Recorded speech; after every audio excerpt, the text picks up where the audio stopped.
반갑습니다. 여수입니다. 오늘은 고려 태조의 그 통일 전략을 한번 살펴보겠습니다. 제가 그 시족사를 얘기를 하면서 왜 그 고려 태조의 통일 전략을 얘기를 하느냐 하고 생각할 수도 있겠으나, 고려 태조의 통일 전략이 이러했기 때문에 이런 시족사가 만들어졌다 하는 부분이 있기 때문에 그걸 말씀드리는 겁니다. 고려 태조는 굉장히 정치적인 소환이 뛰어나신 분이라 가지고 그 호족들을 그 선무해서 잘 다스려서 후삼국을 통일을 했고, 또 그러면서도 그 봉건 제도로 돌아가지 않고 중앙 집권제가 되게 하면서도 또 그 분쟁이 일어나서 전쟁을 벌이지 않도록 하는 아주 뛰어난 그 정치 소환을 발휘를 했어요. 그래서 오늘은 고려 태조의 통일 전략이 어떠했길래 그게 우리나라 시족사에 그 영향을 미쳤는지 거기에 대해서 한번 살펴보도록 하겠습니다. 고려와 후백제의 통일 전략을 비교를 해보면은 역시 그 이제 고려사나 삼국사기를 봐야 되는데, 이 역사는 승자의 기록이죠. 죽은 사람은 말이 없어요. 그러니까 말하자면 산 사람한테 유리하게 적힐 수밖에 없는 거죠. 그렇지만은 후삼국에서의 그 전쟁을 보면은 그 전투가 대부분 경북 지역하고 경기도 서해안 이쪽에서 일어나요. 그 얘기는 후백제가 굉장히 강성했다는 걸 말하는 거죠. 영역이 넓었다는 얘기죠. 그런데 후백제는 무력으로 제압하는 전략을 썼고, 고려 태조는 호족들을 포용해서 자기 편을 만드는 전략을 사용했어요. 그러니까 고려 태조가 포용 전략을 썼기 때문에 훈요 10조 같은 거는 없었을 것이다, 말이 안 된다, 이런 그 의심을 받게 되는 거죠. 그리고 고려 태조는 굉장히 포용력이 있는 왕, 또 아주 그 너그러운 왕, 이렇게 이제 전해지게 되는 거죠. 고려사 세가 태조 원년 918년에는 태조가 여러 신하들에게 유시하여 말하기를, 여러 지방의 도적들이 짐이 이제 막 즉위했다는 소식을 듣고 환난을 일으킬까 염려된다. 사신을 나누어 보내 선물을 넉넉히 주고 겸손한 태도를 보여서 화해하겠다는 뜻을 밝히도록 하라. 그랬더니 기부하는 자가 매우 많았으나 오직 견해만은 교빙하려 하지 않았다. 여기에서 기부를 한다는 얘기나 교빙한다는 얘기는 사실은 뭐 대개 기부한다 그러면 그쪽으로 투항한다는 얘기가 되는데, 여기서 기부하는 거는 그게 아니고, 여기서 말하는 기부는 투항한다는 얘기가 아니고 교빙한다는 얘기예요. 그러니까 외교를 튼다, 지금 개념으로 말하면은 국교를 수립한다, 이렇게 보는 게 맞아요. 그런데 견해는 외교를 틀려고 하지 않았다, 이렇게 말했는데, 이거는 그 후백제를 낮추어 보기 위해서 견해를 나쁜 사람으로 만들려고 이렇게 적었다고 볼 수도 있겠으나, 또 하나 그 이미 견해는 서기 900년에 후백제를 세웠으니까 자기는 왕이 된 지 18년이나 됐어요. 18년이나 됐는데 이제 뭐 지가 왕이라고 이리 하느냐 하는 거가 있었을 수도 있다고 보이죠.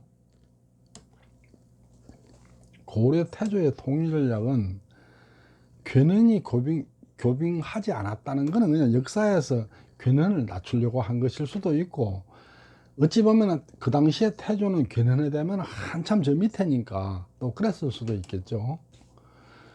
태조는 그 호족 세력들을 잘 무마해 가지고 싸우지 않고 이기는 부전승을 노리고 이제 무마 전략을 쓴 거예요. 그래서 이제 즉위를 하자마자 사신들을 다 그 호족들한테 보내 가지고 자기 편으로 만들려고 한 거죠. 그런데 이 우군화하는 이 포용 전략이 통일이 된 뒤에도 계속 지속해요. 통일 후에도 그 호족, 지방에 있는 호족들을 그 잘 무마하는 전략을 쓰는 거죠. 요거가 우리나라 시족사하고 관계가 있다. 저는 그 말을 하는 거죠. 삼국사기 경명왕 6년 922년에는 하지성 장군 원봉과 명주 장군 순식이 고려 태조에게 항복하였다. 태조가 기순을 기념하여 원봉의 본성, 살고 있던 성, 그 성을 순주로 바꾸어서 부르도록 하고 승격시킨 거죠. 순식에게는 왕실성씨인 왕시성을 하사했다. 순식을 왕시성을 하사했다는 얘기는 왕족으로 받아들였다 이런 얘기예요. 이렇게 태조는 굉장히 많은 그 힘 있는 호족들을 자기 편을 만들기 위해서 뭐 왕실성도 주고 막 이렇게 하고 막 결혼도 하고 그래요. 고려 태조의 사성은 공신이나 투항 호족들을 다 사성을 해줘요. 성을 줘요. 그러니까 안동의 호족 김행에게 사성을 해줘서 권행이 되었는데, 이 권행이 누구냐? 지금의 안동권 씨의 시조죠. 그런데 이제 왕시성을 사성해 주는 것은 왕족으로 인정해 준다는 얘기가 되는 게 굉장히 영예로운 것이죠. 그리고 공신만 사성을 해주는 게 아니라 천민도 다 사성을 해줘요. 이건 이제 관리를 위해서 하는 거죠. 삼국사기 경순왕 4년 930년에는 제안성 장군 선필이 고려에 항복하였다.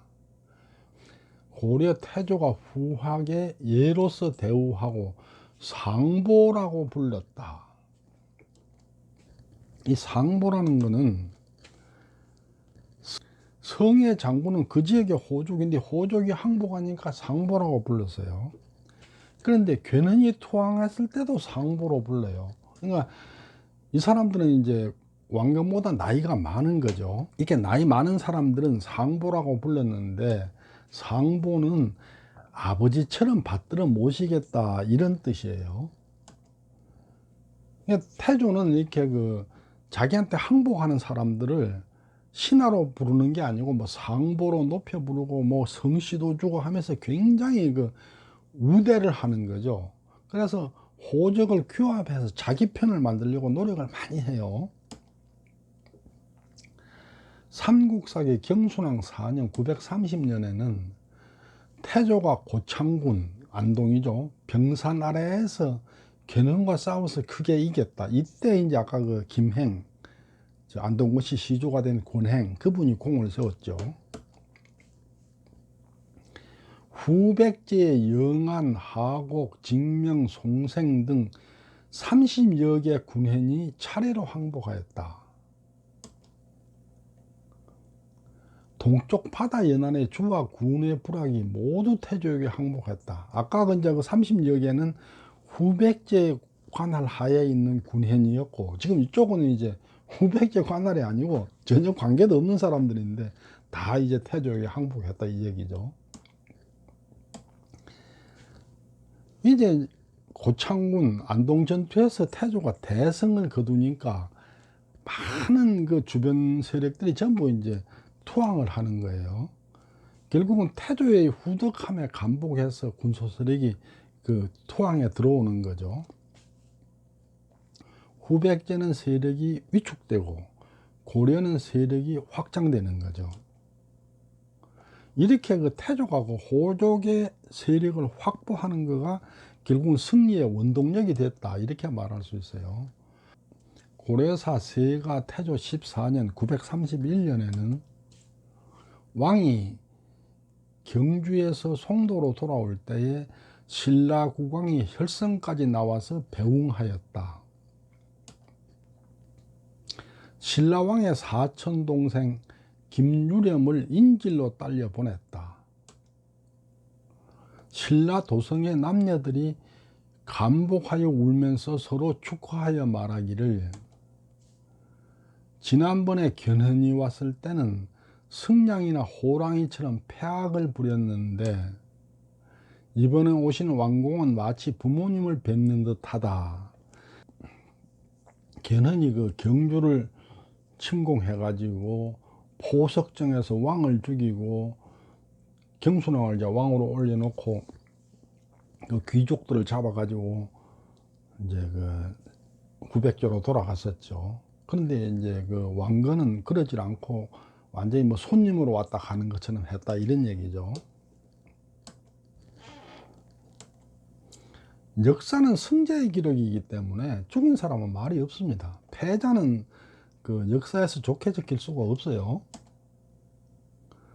그런데 어쨌거나 그렇지만은 왕건의 그 호족 포용 전략은 대단히 유용했다, 이렇게 말할 수 있어요. 결국은 싸우지 않고 이길 수 있는 방법이 된 거죠. 그러니까 이 호족을 포용하기 위해서는 너그러울 수밖에 없어요. 너그럽지 않으면 포용이 안 되니까.